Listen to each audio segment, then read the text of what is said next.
नमस्कार दोस्तों, OCN network में आपका स्वागत है। मैं हूं ओमकार चौधरी। बजट सत्र 2 चरणों में होता है और दूसरे चरण में इसलिए भी काफ़ी गहमा-गहमी रही क्योंकि वक़्फ संशोधन बिल भी था और उस पर लगभग अंतिम दिनों में लोकसभा और राज्यसभा में बहस हुई, उसको पारित किया गया, उसके बाद राष्ट्रपति की मोहर लगी।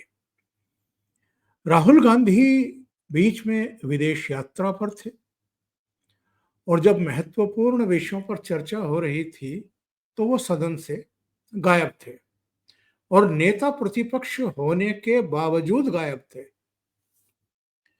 बाद में जब विदेश से लौटे और उन्होंने जो पिछले दिनों बहसें हुई थी अलग-अलग विषयों पर, उन पर अपने विचार जाहिर करने के लिए या दूसरे मुद्दों पर लगभग हस्तक्षेप की मुद्रा पर बोलने के लिए स्पीकर से समय मांगा, तो स्पीकर ने उनको बोलने की अनुमति नहीं दी।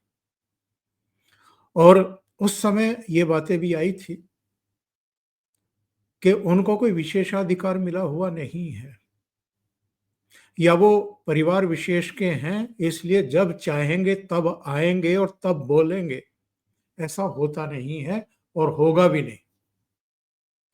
बाद में जब एक टेलीविज़न चैनल के इंटरव्यू में अमित शाह से ये बात पूछी गई कि नेता प्रतिपक्ष चाहे कोई भी हो, अगर वो किसी विषय पर बोलना चाहता है, तो सदन में उसे बोलने की अनुमति प्रदान करती है चेयर।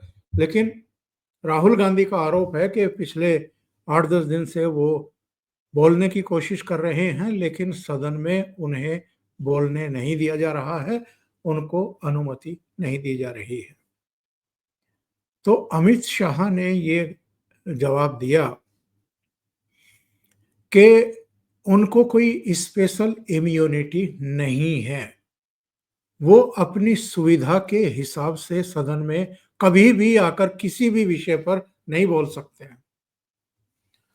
तो जब एंकर ने पूछा, इंटरव्यू लेने वाले ने पूछा कि अतीत में तो ऐसा होता रहा है कि अगर नेता प्रतिपक्ष बोलना चाहे तो बोलने दिया जाए। उन्होंने कहा फिर ये भी देखना होता है कि नेता प्रतिपक्ष कौन है। और ये जो अमित शाह ने कहा, जाहिर है स्पीकर तक सरकार का ये मैसेज रहा होगा कि इनकी मनमानी ना चलने दी जाए। वो जिस तरीके से सदन का पोजीशन का, नेता प्रतिपक्ष होने का दुरुपयोग करते हैं और अपनी सुविधा के हिसाब से जब मन में आता है बोलते हैं, जितना चाहते हैं उतना बोलते हैं और सीधे प्रधानमंत्री नरेंद्र मोदी का चरित्र हनन करने की कोशिश करते हैं, उनकी छवि खराब करने की कोशिश करते हैं और यहाँ तक के ऐसे-ऐसे शब्दों का प्रयोग करते हैं जो असंसदीय है, जो स्वीकृत नहीं है। ऐसे-ऐसे शब्दों का प्रयोग करते हैं और वो खुद भी प्रेस कॉन्फ्रेंस में भी कह चुके, सदन के भीतर भी कह चुके कि जो प्रधानमंत्री नरेंद्र मोदी का एक ऑरा बना हुआ था, एक छवि बनी हुई थी, हमने उस छवि को फाड़ करके रख दिया है। तो जाहिर है स्पीकर भी, सरकार भी और सदन को चलाने की जो रणनीति बनाते हैं, वो भी अतिरिक्त सतर्कता, अब होशियारी बरत रहे हैं राहुल गांधी को लेकर के। राहुल गांधी की जो ये मनमानी है, ये जो अपनी पोजीशन का एक तरीके से मिसयूज करना है, इसको लेकर के कांग्रेस पार्टी के भीतर भी स्थितियां उनके लिए अब असहज होती जा रही है। मैं असहज शब्द का प्रयोग ही कर रहा हूं क्योंकि इससे भी भारी भरकम शब्द का और सटीक शब्द का इस्तेमाल कर सकता हूं, पर उससे अभी बच रहा हूं।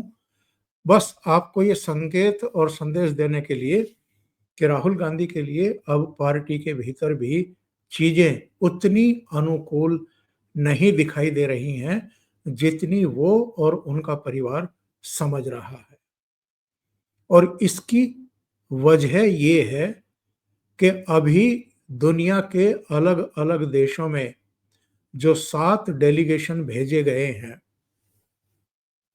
उनमें कांग्रेस पार्टी के 4-5 चेहरे शामिल किए गए हैं, जिनमें आनंद शर्मा है, पूर्व कैबिनेट मंत्री। एक और पूर्व कैबिनेट मंत्री सलमान खुर्शीद हैं।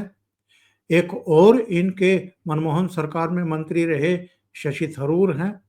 इसके अलावा एक और मंत्री रहे मनीष तिवारी हैं और अमर सिंह हैं। 5 चेहरे कांग्रेस की तरफ से शामिल किए गए हैं। कांग्रेस ने 4 लोगों की सूची भेजी थी, उनमें से केवल आनंद शर्मा को मोदी सरकार ने विदेश जाने वाले डेलीगेशन की सूची में रखा है, बाकी 3 को नहीं रखा है। और ये 3 कौन कौन थे? एक कर्नाटक से राज्यसभा के इनके सदस्य सैयद नासिर हुसैन, जिनके राज्यसभा के नामित होने पर पाकिस्तान जिंदाबाद के नारे लगे थे बेंगलुरु में। दूसरे गौरव गोगोई, जिनकी पत्नी पर यह आरोप है कि वो पाकिस्तान के एक एनजीओ से वेतन लेती हैं। गौरव गोगोई पर भी हिमंता बिस्वा शर्मा ने, असम के चीफ मिनिस्टर ने आरोप लगाए कि वो बिना सरकार को जानकारी दिए पाकिस्तान रह करके आए 15 दिन। और एक राजा वडिंग जो पंजाब से आते हैं, उनका नाम था। इन तीनों का नाम विदेश जाने वाली सूची में सरकार ने नहीं रखा। और जिनको रखा है, इनमें केवल आनंद शर्मा कांग्रेस की सूची में थे, बाकी मनीष तिवारी, सलमान खुर्शीद, अमर सिंह और शशि थरूर, इन सबको सरकार ने अपने आप सूची में रखा और उनको विदेश भेजा जा रहा है। एक घटना हुई है पिछले दिनों। एस जयशंकर पर राहुल गांधी ने अटैक किया और उनको पाकिस्तान का मुखबिर तक बता दिया। विदेश मंत्री को मुखबिर बता देना और उन पर अटैक करना, उनके एक बयान को तोड़ मरोड़ करके पेश करना, और जो एक वातावरण बना हुआ था, जो एक बढ़त मिली थी पाकिस्तान को सबक सिखा करके भारत को, उस बढ़त को खराब करने की कोशिश करना, उससे ध्यान डाइवर्ट करने की कोशिश करना, ये राहुल गांधी ने किया है हाल में। और एस जयशंकर पर जिस तरीके से उन्होंने गलत आरोप लगाए हैं, गलत मंशा से आरोप लगाए हैं, उनको मुखबिर तक बता दिया। वो मामला क्या है? मामला ये है कि एस जयशंकर ने मीडिया से बात करते हुए ये कहा था कि हमने ये मैसेज भेज दिया था पाकिस्तान को कि हमारे निशाने पर आतंकवादी हैं और आतंकवादी ठिकाने हैं, सैन्य बेस या सिविलियंस नहीं है। और यही 6 और 7 मई की रात में भारतीय सेना ने किया था। आतंकवादियों के 9 ठिकाने, जिनमें जैश का, लश्कर का और हिजबुल का हेडक्वार्टर भी था, उनको उड़ा दिया था, ध्वस्त कर दिया था मिसाइल से। राहुल गांधी ने इसको ट्विस्ट किया और राहुल गांधी के साथ उनके प्रवक्ताओं की पूरी टीम ने भी ट्विस्ट किया और एस जयशंकर पर हमले करने शुरू कर दिए, ये कह करके कि एस जयशंकर ने तो हमले से पहले ही, अटैक से पहले ही खुलासा करके और पाकिस्तान को एक तरीके से अभयदान दे दिया कि आतंकवादियों को वहां से हटा दो। जबकि 100 से ज्यादा आतंकवादी मारे गए हैं। मसूद अजहर के परिवार के और रिश्तेदार मिलाकर के 14 मारे गए हैं। और मसूद अजहर भी उसी समय वहां घर पर मौजूद था, एक अलग कमरे में उसकी जान बची और वो वहां से निकल करके भागा। ये सारी सूचनाएं अब छन छन करके आ रही हैं। लेकिन जब विदेश मंत्रालय ने स्पष्ट कर दिया कि एस जयशंकर ने ऐसा कुछ नहीं कहा, ऐसी कोई सूचना नहीं भेजी गई, उन्होंने 6-7 तारीख की रात को जो अटैक हुआ था, उसके बाद जो पाकिस्तान को जानकारी दी गई कि हमने इन 9 जगहों पर अटैक किए हैं जो आतंकवादियों के ठिकाने हैं, सैन्य बेस नहीं है, नागरिक ठिकाने नहीं है, उनका आशय उसी तरफ था। इसके बावजूद राहुल गांधी नहीं माने। सलमान खुर्शीद का बयान आया कि मैं जो विदेश मंत्रालय ने कहा है उससे सहमत हूं। पी चिदम्बरम का बयान आ गया कि हम पूरी तरह संतुष्ट हैं। जो विदेश मंत्रालय ने एस जयशंकर के बयान को लेकर के कहा है, इसमें अब हमें किसी तरह की टिप्पणी देने की कोई जरूरत ही नहीं है। शशि थरूर इनके विरोध के बावजूद एक डेलीगेशन के नेता बनकर के गए हैं, जो अमेरिका और कुछ दूसरे देशों में भारत का पक्ष रखेगा इस पूरे प्रकरण पर। राहुल गांधी नहीं चाहते थे कि शशि थरूर को इस डेलीगेशन के साथ भेजा जाए, या जो दूसरे नाम मोदी सरकार ने चुने हैं उनको भी ले जाया जाए। वो चाहते थे कि जो 4 नाम राहुल गांधी ने लिस्ट में भिजवाए हैं उन्हीं को विदेश ले जाया जाए, जबकि मोदी सरकार ने इनमें से कम 2 गौरव गोगोई और सैयद नासिर हुसैन, जिन्होंने वक्फ पर राज्यसभा में सबसे लंबा भाषण दिया था और विवादित भाषण दिया था, उनको पाकिस्तान के खिलाफ जो डेलीगेशन जा रहे हैं उसमें शामिल ना करने का फैसला लिया। यानी जिनकी निष्ठा संदिग्ध है और जो पाकिस्तान परस्त हैं या पाकिस्तान के प्रति सॉफ्ट कॉर्नर रखते हैं, ऐसे लोगों को डेलीगेशन में शामिल नहीं किया गया। अब स्थिति ये है कि जो 5 लोग डेलीगेशन में गए हैं वो तो कांग्रेस पार्टी के नेतृत्व की अनिच्छा के बावजूद गए हैं। आनंद शर्मा, मनीष तिवारी और सलमान खुर्शीद, अमर सिंह और शशि थरूर, 5 लोग गए हैं और शशि थरूर डेलीगेशन का नेतृत्व कर रहे हैं। शशि थरूर के खिलाफ ये परिवार अचानक क्यों हो गया है? क्योंकि शशि थरूर सही को सही और गलत को गलत कहते हैं। वो पिछले कुछ दिनों में प्रधानमंत्री नरेंद्र मोदी की लीडरशिप की प्रशंसा कर चुके हैं, मुक्त कंठ से कर चुके हैं। अभी जो पाकिस्तान को सबक सिखाया गया है उसकी भूरी भूरी प्रशंसा कर चुके हैं। जो डेलीगेशन पूरी दुनिया में भेजे जा रहे हैं पाकिस्तान का भंडाफोड़ करने के लिए, वो इसका समर्थन कर चुके हैं। और जब उनको किरण रिजिजू ने फोन किया और बताया कि आपको एक डेलीगेशन का नेतृत्व करना है, तो उन्होंने इसे कहा कि मैं सम्मानित महसूस कर रहा हूं कि मुझे देश का नेतृत्व करने का, डेलीगेशन का नेतृत्व करने का अवसर मिल रहा है। शशि थरूर को पसंद ना करने के पीछे एक और वजह है। शशि थरूर ने मल्लिकार्जुन खड़गे के खिलाफ कांग्रेस प्रेसिडेंट का चुनाव लड़ा था और सोनिया गांधी से लेकर के राहुल गांधी और प्रियंका वाड्रा को यह मैसेज देना पड़ा था अपनी सारी पीसीसी को कि खड़गे को जिताना है और शशि थरूर को हराना है।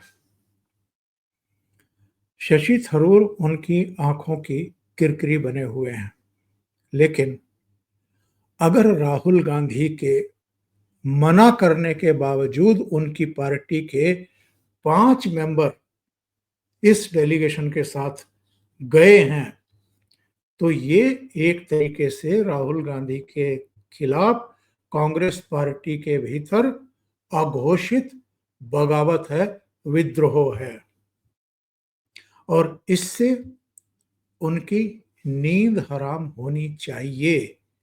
वो जिस तरीके से पार्टी को चलाने की कोशिश कर रहे हैं, जिस तरीके से प्रधानमंत्री नरेंद्र मोदी के प्रति व्यक्तिगत खुन्नस निकालने के लिए कई बार वो तूम तड़ाक पर और गाली गलौज की भाषा पर उतर आते हैं, जिस तरह के वो भाषण दे रहे हैं, और ये सब हो क्यों रहा है? क्योंकि प्रधानमंत्री नरेंद्र मोदी ने इस परिवार को स्पेयर करने से मना कर दिया। नेशनल हेरल्ड केस में मां बेटा के खिलाफ चार्जशीट पेश हो चुकी है। नरेंद्र मोदी के मुख्य प्रधानमंत्री रहते और अमित शाह के गृह मंत्री रहते, दोनों से राहुल गांधी से ईडी ने समन भेज करके बुला करके 5 दौर का इंट्रोगेशन किया था और सोनिया गांधी से 3 दौर का इंट्रोगेशन किया था। इनके जीजा श्री रॉबर्ट वाड्रा को भी अभी हाल में फिर से सिकोहोपुर वाली जमीन को लेकर के, जिसमें भूपेंद्र सिंह हुड्डा भी नामित हैं, फिर से पूछताछ की है, इंट्रोगेशन किया है। इसलिए इनको लगता है कि अगर ऐसा खानदान जिसमें जवाहरलाल नेहरू प्रधानमंत्री, फिर उनकी बेटी इंदिरा गांधी प्रधानमंत्री, फिर इंदिरा गांधी के बेटे राजीव गांधी प्रधानमंत्री, और ये परिवार, ये खानदान राज्यपालों की नियुक्तियां करता था, राष्ट्रपति कौन होगा, उपराष्ट्रपति कौन होगा ये तय करता था, केंद्र में मंत्री कौन हो, प्रधानमंत्री कौन हो ये तय करता था, राज्यों में मुख्यमंत्री कौन हो और मंत्री कौन हो ये तय करता था। सारे फैसले 10 जनपद से होते थे। उस 10 जनपद की आज हालत ये हो गई है कि उनकी एसपीजी काफी समय पहले छिन चुकी, जो एक इम्यूनिटी मिली हुई थी, विशेषाधिकार मिला हुआ था हवाई अड्डे पर उनको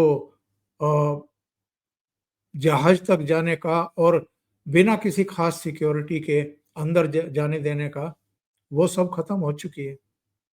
तो इनको लगता है कि, और लगातार हार हो रही है, 3 लोकसभा चुनाव राहुल गांधी के नेतृत्व में कांग्रेस पार्टी लड़ी और तीनों में हारी है, बुरी तरह हारी है। 90 से ज्यादा राज्यों में कांग्रेस पार्टी उनके नेतृत्व में हार चुकी है। उनको लगता है कि नरेंद्र मोदी के इस चमत्कारिक करिश्माई नेतृत्व की वजह से, लोकप्रियता की वजह से उनको मौका नहीं मिल रहा है इस देश का नेतृत्व करने का, और कांग्रेस पार्टी भी लगातार रसातल में जा रही है।